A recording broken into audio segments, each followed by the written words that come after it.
Hello everyone, chapter 9 Respiration in Organism, part 3rd. In previous video we have to read about the types of respiration, aerobic respiration and anaerobic respiration. Today we will discuss about the human respiratory system. Several organ are involve in the process of respiratory. हम जानते हैं कि हमारे respiration system के अंदर बहुत सारे जो ऑर्गन होते हैं वो इन्वॉल्व होते हैं। These organ combine together to form human respiratory system. ये सारे ऑर्गन जो होते हैं वो मिलकर कंबाइन होकर ह्यूमन रेस्पिरेटरी सिस्टम को बनाते हैं। The organ in which human respiratory system are, कौन कौन से ऑर्गन हो जाएंगे यहाँ पे? Nostril, nasal cavity, windpipe, trachea, bronchi and lungs. Lungs is the most important part of the human respiratory system. Second है passes of air. किस तरह से एयर जो होती है वो हमारे रेस्पिरेशन सिस्टम के अंदर एंटर करती है उसको देखते हैं। सबसे पहले हम इस डायग्राम को जूम करके देखते हैं। अगर रेस्पिरेटरी सिस्टम के अंदर देखो, यहाँ से नेजल कैविटी के जस्ट नीचे जो है हमारा ऑरल कैविटी जो माउथ होता है, नेजल कैविटी आगे जाने पर ये फेरिंग्स में और ट्रैकिया में खुलती है, और ट्रैकिया से जैसे ही हम और नीचे जाते हैं तो ये ब्रोंकाई में खुलकर ये आगे जाके 2 पार्ट्स में डिवाइड होती है जिसे ब्रोंकोली बोलते हैं। और ये हमारे 2 लंग्स है जो चेस्ट कैविटी के अंदर प्रेजेंट होते हैं। ठीक है, इसी स्ट्रक्चर को हम रीड करते हैं आगे।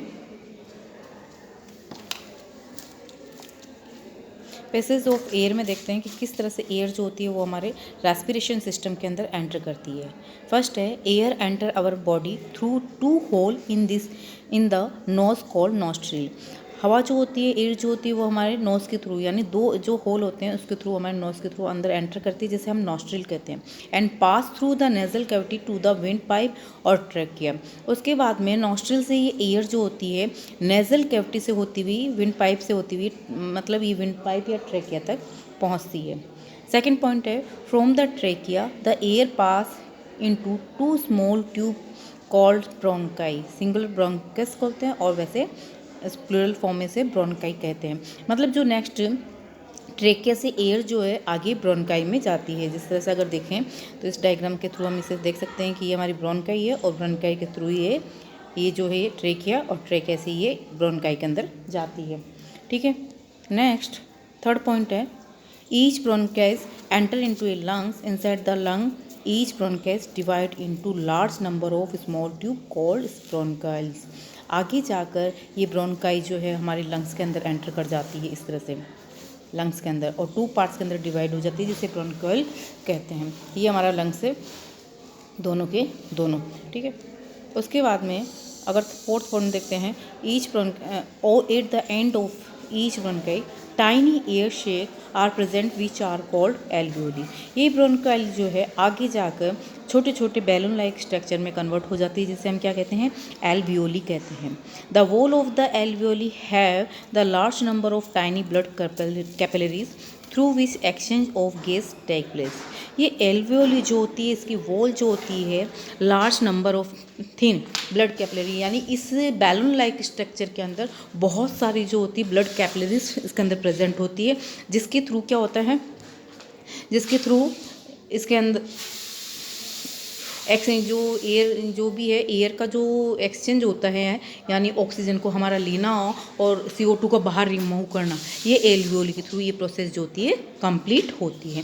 इस तरह से अगर हम देखते हैं तो रेस्पिरेशन जो होता है जब हम एयर लेते हैं तो कहाँ से स्टार्ट करते हैं, किस ऑर्गन से स्टार्ट करेंगे? नॉस्ट्रिल से स्टार्ट करते हैं। ठीक है, फर्स्ट ऑर्गन हमारा हो गया नॉस्ट्रिल। नॉस्ट्रिल से आगे हम जाएंगे नेजल कैविटी के अंदर से होती हुई ट्रैकिया में पहुँचती है। एरिया जो एयर ट्रैकिया में पहुंचती है, ट्रैकिया के बाद में ये ब्रोंकाई से पहुंचती है और ब्रोंकाई के बाद में ये लंग्स के अंदर एंटर कर जाती है। लंग्स में एंटर करने के बाद में 2 पार्ट्स में डिवाइड होती है जिसे ब्रोंकाली कहते हैं, और ब्रोंकाली से बहुत सारी एल्वियोली जैसी स्ट्रक्चर, बैलून लाइक स्ट्रक्चर जो होती है वो बनी होती है इसके अंदर। किसमें बनी होती है? ये हमारे लंग्स के अंदर स्थिर होती है। ये जो लंग्स है इसके अंदर छोटे छोटे जो होते हैं बैलून जो होते हैं इसके अंदर बने हुए होते हैं। इस तरह के बैलून जो होते हैं वो कई मिलियंस ऑफ नंबर के अंदर ये एल्वियोली जो होती है लंग्स के अंदर प्रेजेंट होते हैं, जो एक्सचेंज ऑफ गैस का वर्क करते हैं।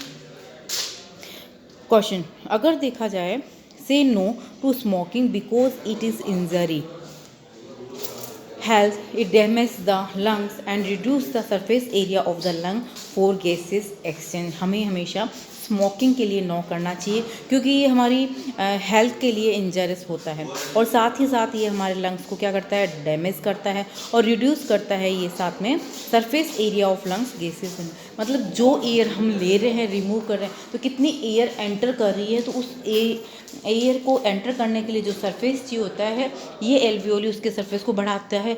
और अगर आप ये करते हो स्मोकिंग वगैरह, तो इसकी वजह से ये डैमेज होने लग जाते हैं, तो सरफेस एरिया जो है वो ख़त्म होने लग जाता है।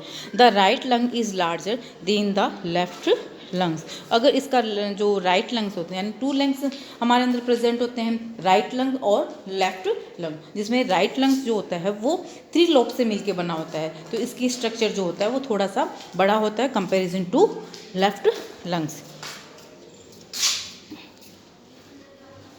नेक्स्ट है, lungs are situated in the chest cavity the protected by the rib cage. हमारे लंग्स जो होते हैं वो चेस्ट कैविटी में प्रेजेंट होते हैं और ये रिब केज से प्रोटेक्ट होते हैं। A muscular sheet called diaphragm from the floor of the chest cavity. और हमारी चेस्ट कैविटी में एक मस्कुलर शीट जो होती है वो प्रेजेंट होती है, जिसे डायफ्राम कहते हैं। The movement of the diaphragm and the rib cage are the involve in the process of the breathing. हमारी जो रेस्पिरेशन की प्रोसेस है उसके अंदर जो मूवमेंट ऑफ डायफ्राम और रिब केज होता है, उसकी वजह से हम क्या ब्रीथिंग की जो प्रोसेस है उसे कंप्लीट कर पाते हैं। Mechanism of breathing, human being किस तरह से मैकेनिज्म कंप्लीट होती है। When you breathe your chest goes up, expand and goes down, compress. जैसे ही आप सांस लेते हो, ब्रीथ करते हो, तो आपकी चेस्ट जो होती है वो एक्सपेंड होती है, यानी फूलती है, और गोज डाउन, और डाउन होती है। ड्यूरिंग इनहेलेशन, जब आप सांस को लेते हो उस समय आपकी चेस्ट क्या होती है, थोड़ी ऊंची हो जाती है।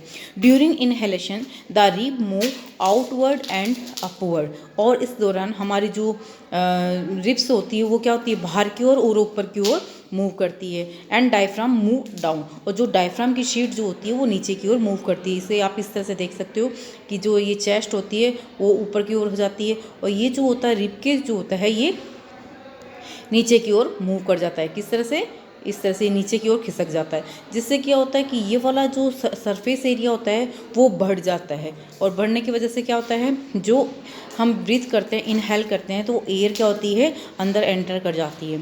तो this moment increase space of our chest cavity due to the which air rushes into the lung and lungs inflated. जैसे ये हवा अंदर सांस लेने के लिए अंदर लेते हैं, तो उसकी वजह से जो चेस्ट कैविटी वाला हिस्सा होता है वो लंग्स जो होते हैं वो क्या होते हैं, इन्फ्लेंट, यानी फूल जाते हैं। ड्यूरिंग एक्सहेलेशन, जब हम एक्सेल करते हैं तो एक्सेल करते समय रिब्स जो होते हैं मूव डाउनवर्ड्स, रिब्स वापस से नीचे की ओर से डाउनवर्ड और अंदर की ओर जो होते हैं मूव करते हैं। और इसी तरह से हमारा डायफ्राम जो है वो भी ऊपर की ओर मूव करता है। ऊपर की ओर मूव करने का मतलब हुआ इस तरह से वापस इस तरह, जब जो नीचे आ चुका था वो वापस से ऊपर की ओर मूव करता है। एंड अब reducing the size of the chest cavity thereby pushing air out of the lung. इस तरह से क्या होता है, जैसे ही डाउनवर्ड्स, जैसे ही हमारा डायफ्राम ऊपर हुआ तो ऑफ कोर्स, और ये चेस्ट कैविटी जो है, रिब केज जो है, नीचे की ओर चले जाएंगे। नीचे की ओर जाने से यहाँ का स्पेस एरिया जो होता है वो बहुत कम हो जाता है, और कम होने की वजह से एयर क्या होती है, बाहर की ओर रिमूव कर दी जाती है।